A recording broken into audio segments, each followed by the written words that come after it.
Bonjour, je suis Abdessalam Boujedraoui et je vous propose une série de vidéos consacrées à Jean-Paul Sartre. Dans une première vidéo, je vous présente l'époque de Jean-Paul Sartre, essentiellement la seconde moitié du XXe siècle. La seconde vidéo sera consacrée à une courte biographie de l'homme et de son parcours intellectuel contestataire. La troisième a une œuvre majeure, l'existentialisme est un humanisme. La quatrième et dernière vidéo a une œuvre très peu connue, la pièce de théâtre Les Mouches, une œuvre majeure. Vous pouvez également lire le texte intégral de cette vidéo. Le lien est compris dans la description. Allons-y donc. La nécessité de comprendre les premières décennies du XXe siècle. Il est strictement impossible de comprendre la pensée et les prises de position de Jean-Paul Sartre si l'on ne s'imprègne pas, si on ne s'immerge pas dans les premières décennies du XXe siècle. En effet, Jean-Paul Sartre et une partie des autres penseurs sont nés dans les 2 premières décennies de ce siècle. Le XXe siècle possédait au moins 3 caractéristiques vitales que l'on ne saurait occulter. 1. Le marxisme avec la lutte des classes et le sort de la classe prolétaire. 2.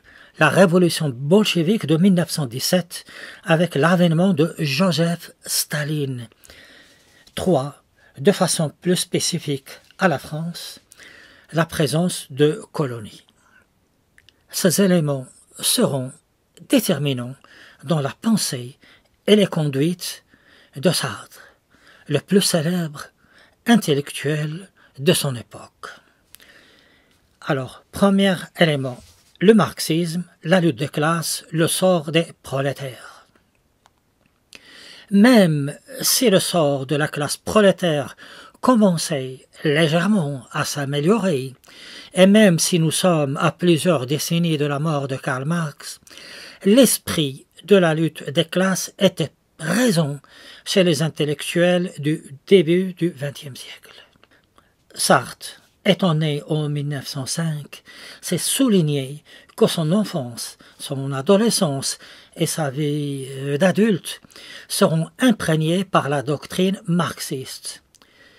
En fait, plus qu'une imprégnation, c'était une idéologie pratiquement religieuse.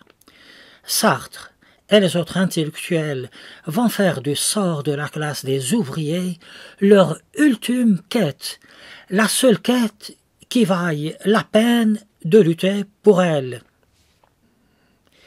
Il y avait une fusion quasi charnelle entre la pensée et la conduite de Sartre et le communisme avec la cause ouvrière. Il y avait pour Sartre et sa compagne Simone de Beauvoir une division du monde en 2 parties. D'un côté, ceux qui sont de la gauche, ceux qui sont pour la cause marxiste et le futur communisme soviétique. De l'autre côté, la classe bourgeoise, capitaliste, exploitant les ouvriers. Cela allait même jusqu'à une haine féroce de tout ce que représentait la bourgeoisie, incluant ses apports démocratiques. Une ligne de démarcation de la rancœur et de la haine s'était érigée entre la gauche de Sartre et la droite de Raymond Aron. Sartre détestera Raymond Aron, qui était de droite durant des décennies, bien qu'ils fussent au départ de grands amis. Ses positions extrêmes étaient considérées comme une légitime défense, puisqu'il fallait s'opposer à ces personnes qui ont fait beaucoup de mal et de tort à toute une classe laborieuse d'ouvriers. Il faudrait se garder de juger hâtivement cette attitude avec les critères de notre époque. En effet, le système capitaliste, avec sa révolution industrielle, avait conduit à la pauvreté, à la misère, au désespoir, puis finalement à la mort de dizaines de milliers d'êtres humains. Il ne faut absolument jamais perdre de vue cet élément crucial de la révolution industrielle. Justement, la pensée de Sartre et de tous les autres s'inscrivait essentiellement dans cette mentalité. Deuxième élément, la révolution bolchevique puis l'avènement de Staline. Dans le prolongement de l'idéologie marxiste, la révolution bolchevique a représenté pour des millions de personnes à travers le monde plus qu'un cri de révolte contre un système. C'était le grand aboutissement du rêve humain qui enfin se concrétisait. Joseph Staline sera considéré comme le sauveur de l'humanité, le défenseur de la classe ouvrière opprimée, l'ultime recours contre les injustices. On lui prêtait toutes les vertus de la liberté, de la générosité, de la tolérance. Pour Sartre, l'Union soviétique représentait le pays de la libre expression, de la liberté de la presse, de l'absence de lutte des classes et de son injustice.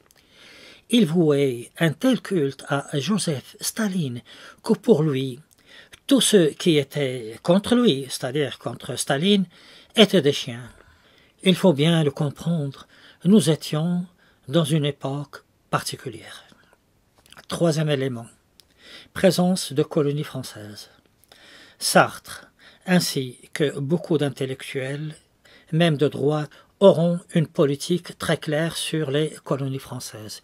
Elle devrait cesser. La présence des colonies françaises, essentiellement en Algérie, puis la guerre menée par le FLN contre l'occupation française, furent une autre préoccupation majeure des intellectuels des premières décennies de ce XXe siècle si particulier. Aussi, il y avait une division entre ceux qui étaient pour l'Algérie française et ceux qui étaient pour l'Algérie libérée de la colonisation. Une division et un clivage qui pouvaient aller jusqu'à la rupture, la rancœur, voire les oppositions haineuses. Maintenant que nous avons esquissé une vision succincte et globale du XXe siècle, que représentait cet intellectuel, c'est-à-dire Jean-Paul Sartre. Jean-Paul Sartre, le plus célèbre des intellectuels français du XXe siècle. Sartre représentait l'intellectuel le plus célèbre de la seconde moitié du XXe siècle. Sa notoriété dépassait les frontières de la France pour acquérir une célébrité internationale. C'étaient des temps où les écrivains avaient un puissant ascendant qui s'étendait au-delà des cercles de l'élite intellectuelle pour fasciner le grand public. C'était une époque particulière durant laquelle on vouait une admiration sans retenue pour les philosophes, sans toutefois connaître réellement leurs pensées. En effet, bien que personne ne pût comprendre les livres de Sartre, tellement son style était abscon avec un jargon indéchiffrable, beaucoup parlaient de ses œuvres avec force et conviction. Il put réaliser ainsi cet exploit de faire penser toutes les catégories sociales, de l'ouvrier à l'instituteur jusqu'au cadre supérieur. Une multitude de personnes, de pays, de cultures et de traditions différentes savaient qu'il existait un grand intellectuel français sans pour autant être capable de définir quelle était sa pensée. On ne comprenait rien à Jean-Paul Sartre, on l'admirait. Le XXe siècle était également un siècle de lecture. C'était l'une des grandes caractéristiques de l'après-guerre, essentiellement des années 60, où plus un livre était difficile à comprendre, plus on lui prêtait les plus grandes vertus. On lisait beaucoup. La fierté des personnes n'était pas, comme aujourd'hui, le dernier smartphone, mais le dernier livre que l'on avait acheté. Dans le salon de bien des maisons, en son milieu, une belle bibliothèque remplie de beaux livres. Les lectures se faisaient partout, dans les bus, dans les trains, dans les cafés. Chacun avait son idole, Sartre, Camus et ainsi de suite. Chacun défendait son auteur préféré, et cela pouvait mener jusqu'aux disputes, voire à la perte des amitiés. La lecture, les intellectuels, les philosophes était une affaire des plus sérieuses. C'est donc naturellement que l'on admirait Sartre, qu'on l'imitait, que l'on discutait à bâton rompu de l'être le néant livre majeur de Sartre, sans pouvoir déchiffrer la moindre de ses œuvres. Raffinement suprême, faute de comprendre l'existentialisme, on le chantait. Jean-Paul Sartre avait une emprise totale sur l'esprit de beaucoup d'intellectuels. Soit on faisait partie de sa cour, soit du camp de ses ennemis. Il n'y avait pas de place pour la nuance. Malheur à ceux qui préféraient son contemporain et rival, Albert Camus. Il serait intéressant de comprendre les raisons profondes qui font que beaucoup s'étaient engagés dans le culte de personnes de la façon la plus irrationnelle. Probablement était-ce par effet de mimétisme, peut-être était-ce pour ne pas paraître mentalement indigents par rapport aux autres. Ils furent bien nombreux, les intellectuels, à exercer une influence au cours des années 50 puis 60. On peut citer Albert Camus, Simone de Beauvoir, Gilles Deleuze, Raymond Aron, Roland Barthes, Emmanuel Lévinas et tant d'autres.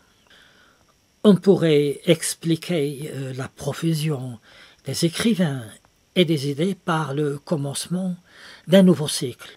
En effet, après chaque grand bouleversement, ici la Seconde Guerre mondiale, on aborde une nouvelle étape humaine, idées nouvelles, générations nouvelles, nouveaux espoirs. Cela se voyait dans les œuvres, dans les films, dans les romans. On cherche à créer un monde moderne et différent de l'ancien, un monde que l'on voudrait meilleur, voire utopique. Le communisme, avec ses lendemains qui chantent, en fut le parfait exemple. Nous le savons, avec le recul, ce furent les désillusions et les amertumes. Que restait-il, finalement, de cette époque? Une majeure partie de ces grands penseurs ont vu leur aura diminuer progressivement pour finalement disparaître. On ne pense à Jean-Paul Sartre qu'avec nostalgie, ou bien pour faire appel à son fantôme pour conjurer le marasme des intellectuels contemporains. Sartre, réveille-toi, ils sont devenus mous, tel est le titre d'un livre récent. Je suis Abdesalam Boujedraoui. Je vous donne rendez-vous pour une prochaine vidéo consacrée à Jean-Paul Sartre. D'ici là, portez-vous bien.